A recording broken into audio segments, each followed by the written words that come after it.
एकाकी सीरीज के 3 chapters release हो चुके हैं और इन तीनों चैप्टर्स को देखने के बाद फिलहाल ऐसा लग रहा है कि सीरीज के विलन एलियंस है, लेकिन ऐसा नहीं है। तीनों चैप्टर्स में कुछ ऐसे हिंट्स है जिन्हें देख के और समझ आ रहा है कि विलन दरअसल कोई और है। मतलब मे बी एलियंस विलन हो सकते हैं, लेकिन उनके ऊपर भी कोई एक बड़ा विलन हो सकता है, और वो है आशीष चंचलानी का कैरेक्टर कार्तिक। अब मैं ऐसा क्यों कह रहा हूँ वो जानने के लिए वीडियो को एंड तक जरूर देखना। तो फर्स्ट चैप्टर में आशीष का कैरेक्टर ये कहता है, और ये जो बंगला है ना, ये मेरे मामा ने ना हमसे छुपा के रखा था। पिछले हफ्ते ही विल में इसका खुलासा हुआ है, तो हमारे लिए तो हिडन जेम ही हुआ ना। यानी कि एकाकी विला की बात कार्तिक के मामा ने उनसे छुपा कर रखी थी, और उनके डेथ के बाद जब उनके विल का खुलासा हुआ तब कार्तिक को एकाकी विला के बारे में पता चलता है। लेकिन वेट, चैप्टर 3 में तो जब कार्तिक और उसके दोस्त ड्रोन की मदद से बाहर निकलने का रास्ता ढूंढ रहे होते हैं, तभी हाईवे का रोड ब्लॉक दिखने के बाद जब आर्यन कार्तिक से कच्चे रास्तों के बारे में पूछता है तब कार्तिक ये कहता है, अरे यार मेरे को याद नहीं है,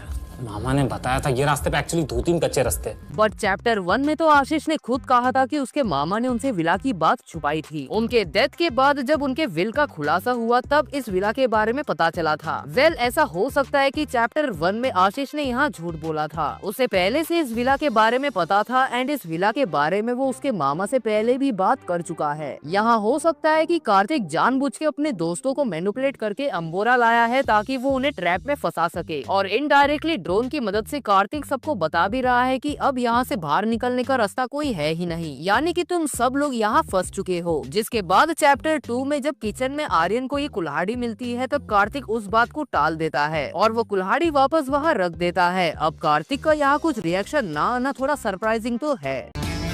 देन चैप्टर 2 में ही आशीष को सपने में एक एलियन दिखता है जो कि बहुत ही सरप्राइजिंग है, क्योंकि तब तक तो यूएफओ दिखा ही नहीं था। उससे पहले तो इन्हें लग रहा था कि इस विला में भूत है, तो आशीष को एलियन का ही सपना कैसे आ सकता है। और शॉकिंग बात तो ये है कि वो सपना सिर्फ आशीष को ही आता है, किसी और को क्यों नहीं आता। मतलब कुछ तो कनेक्शन है।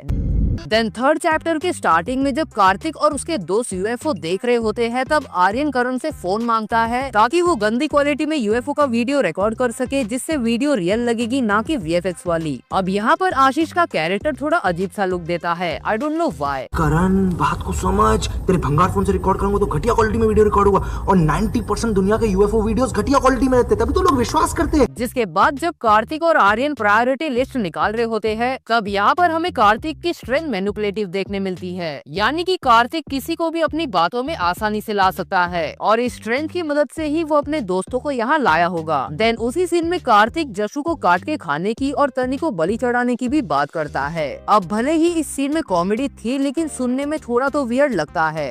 तो जशु ना बहुत न्यूट्रिशियस है। न्यूट्रिशियस? आई डोंट नो हमें इस घर में कितने दिन और सर्वाइव करना है, तो कल को अगर राशन खत्म हो गया तो थिंग्स गेट मेसी, तो अपन तनी की बलि चढ़ा देंगे। अब ऐसा हो सकता है कि ये हिंट्स हमारा ध्यान भटकाने के लिए हो, ताकि हम कार्तिक को विलन समझने लगे और एंड में कोई और ही विलन निकल जाएगा। बाकी आपकी क्या थियरीज है मुझे कमेंट्स में जरूर बताना, और हाँ, वीडियो को लाइक करना, हाइप करना और चैनल को सब्सक्राइब करना मत भूलना।